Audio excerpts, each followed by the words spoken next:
Insomnia ang tawag pag hindi ka nakakatulog sa gabi. Pero insomnia pa rin ba ang tawag pag mayroong disturbo para hindi ka makatulog sa gabi? Sabi nila, mahirap daw matulog sa ibang bahay.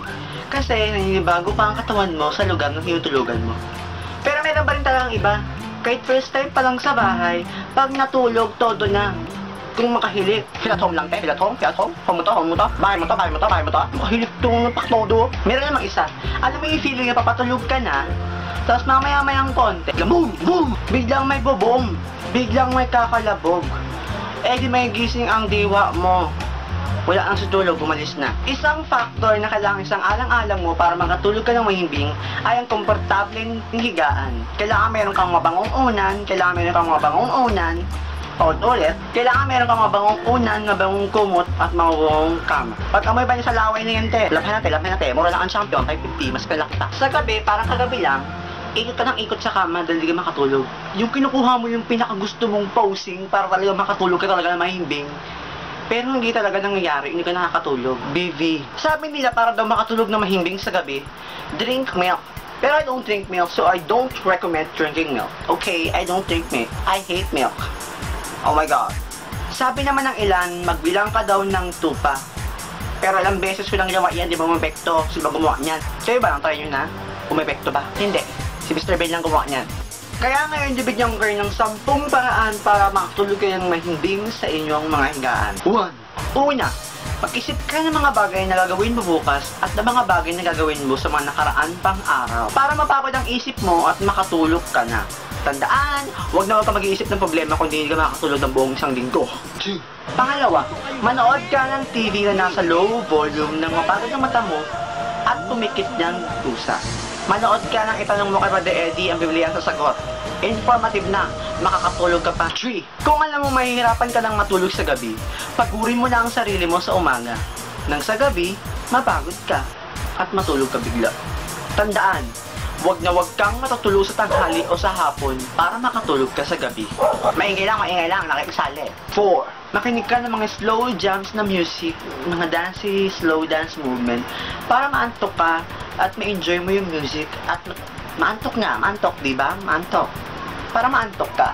Tandaan, huwag na huwag kang kagamit ng shuffle na iPad o naka-shuffle na iPad. Baka magulat ka sa susunod na kanta. Top 5. Mag-exercise ka 2 hours before ka matulog. Papayat ka na, makakatulog ka pa ng maaga. 6. Maligo ka 1 hour bago ka matulog. Baka naman init lang yan, te. Okay, baho. Baka sakaling kaya hindi ka nakakatulog dahil ang baho mo. 7.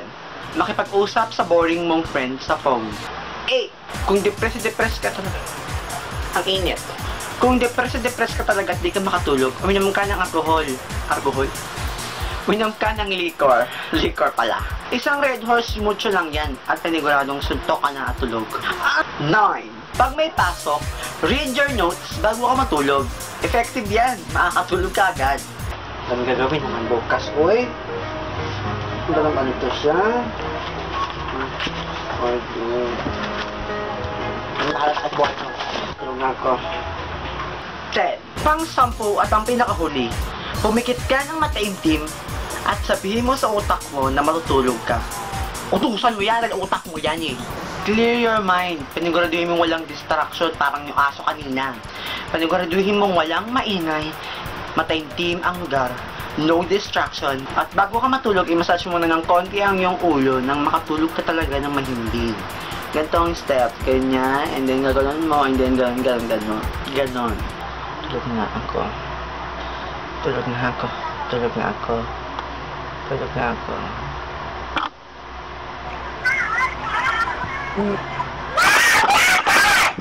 Piste, ano ba yun? Pag gusto mo na talagang matulog, paniguraduhin mong walang gagambala sa'yo. Lalo na pag mababaw ang tulog mo. Dahil oras na nagising ka, hindi ka na makakatulog ulit. Kung social ka naman at marami kang pera, pwede kang bumili ng sleeping pills. Pero good luck sa'yo.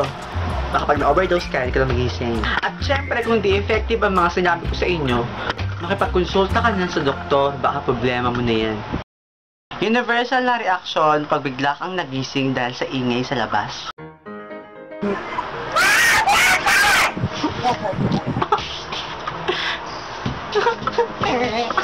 Tang.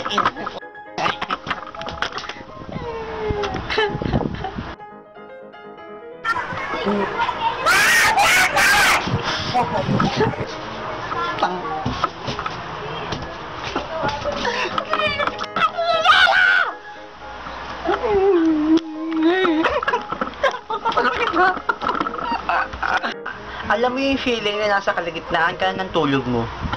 Tapos gigisingin ka lang para kumain. Doon ka kain na doon. Doon ka kain na. Kain na tayo! Ayoko ka kumain! Tulog ito kailangan. Gisingin mo ako. Bahala ka sa boy mo! Chingalo! Grabe, pinakaayaw ko talaga yung maalimpungatan dahil sa ingin sa labas. Kayo ba? Anong pinakaayaw nyo pag natutulog kayo?